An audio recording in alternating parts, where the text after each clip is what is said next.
guys, what's up? Welcome back to my YouTube channel. It's me Shining Anguli and you are watching my channel. তো guys আজকে আমি একটু ঘুরতে বেরোচ্ছি। তোমাদের সবাইকে শুভ পয়লা বৈশাখ। আর আজকে আমি যাচ্ছি দক্ষিণেশ্বর আর আদ্যাপীঠে। তো চলো তোমরা সবাই দেখতে থাকো। আমরা গেছিলাম গাড়ি করে, তো আমরা নিয়েছিলাম রোডওয়েটা। কিন্তু আপনারা যদি ট্রেন পথে আসতে চান তো প্রথমে ট্রেন ধরে আপনাদেরকে হাওড়া স্টেশনে আসতে হবে। সেখান থেকে হুগলি ডিস্ট্রিক্টের যে কোনো লোকাল ট্রেনে করে উঠেই নেমে পড়তে হবে দক্ষিণেশ্বর স্টেশনে। ওখান থেকে টোটো করে কিংবা পায়ে হেঁটেও পৌঁছে যেতে পারেন দক্ষিণেশ্বর। তো দক্ষিণেশ্বরে গিয়ে আপনারা ফ্লাইওভার দিয়ে মায়ের মন্দিরে যেতে পারেন। তো আমরা এখানে আমাদের গাড়িটা পার্ক করে, তো এখানে নতুন যেটা বানানো হয়েছে ফ্লাইওভার কিংবা আপনারা ব্রিজও বলতে পারেন, যেটা একদম ডাইরেক্ট মন্দিরের সামনেটা নামিয়েছে। আর এখানে দেখো গাইজ, আমার মা খুব তাড়াতাড়ি যাচ্ছে কেন জানি না, আগে আগে উঠে যাচ্ছে। আর আমি কি বলছি ভুলেও গেছি। আমি বলছিলাম মেবি যে কেন আমাকে ফেলে রেখে তোমরা আগে চলে যাচ্ছ। তো যাই হোক, তো এখানে ফ্লাইওভারটায় মানে ব্রিজটায় তোমরা দেখতে পাবে অনেক রকমের অনেক জিনিসের মেটেরিয়ালসের অনেক কিছু বিক্রি হচ্ছে, মানে যাবতীয় যা যা লাগে অনেক কিছুই এখানে আছে। গাইজ আমরা এখানে এবার মায়ের পুজো দিতে ঢুকবো আর মায়ের পুজোর জিনিসপত্র কিনবো। সেখানেই আমি জুতোটা আর ফোনটা আরও যাবতীয় জিনিসপত্র আমি রেখে যাব। গাইজ বহুত লাইন, চলো দেখি কি করা যায়। তো গাইজ আমরা ভাবলাম যে যতই ভিড় থাকুক না কেন, যেহেতু আমরা পুজো দিতে এসেছি, তো ফোন আর যাবতীয় সমস্ত জিনিসপত্র অ্যান্ড জুতো জমা দিয়ে আমরা ডালিটা কিনে নিলাম।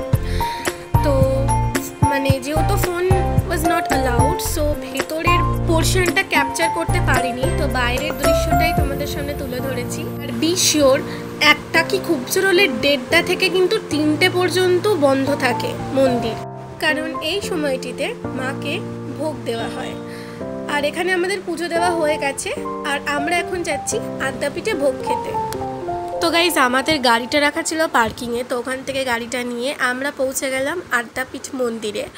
তো এখানে আপনাদেরকে বলে দিই, প্রথমে এখানে 11টা থেকে টিকিট কাটা শুরু হয় আর 3টে পর্যন্ত টিকিটের ব্যবস্থা থাকে। আপনারা এখান থেকে টিকিট কেটে প্রবেশ করতে পারেন। 60 টাকা করে টিকিট, কিন্তু এখানে আপনারা চাইলে বিনা পয়সাতেও খেতে পারেন।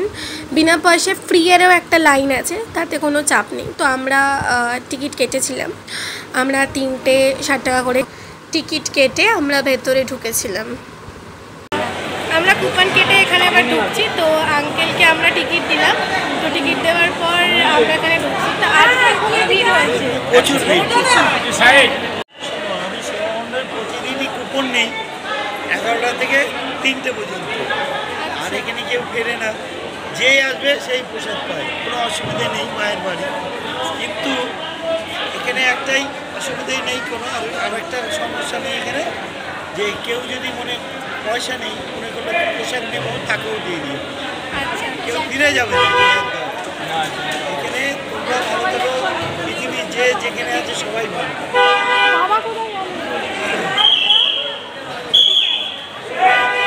তো গাইস আঙ্কেলের সাথে কথা বলে অনেক কিছুই জানতে পারলাম।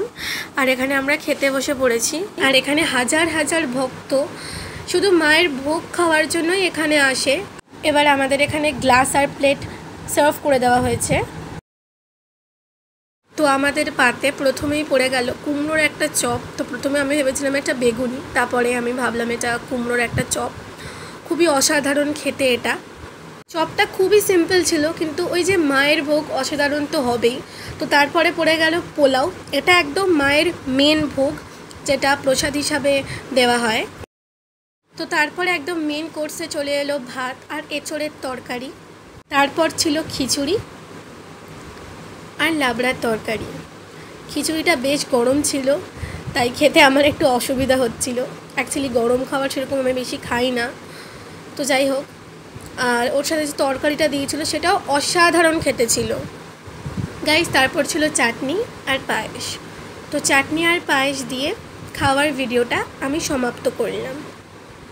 এখানকার অ্যাম্বিয়েন্সটা আমার কিন্তু বেশ ভালো লেগেছিল, একটা নিরীহ একটা পরিবেশ। এখানে গেলে মনটা প্রাণটা পুরো একদম শান্তি লাগে। আর এখানে কিন্তু বাসন্তী পুজোও হচ্ছিল।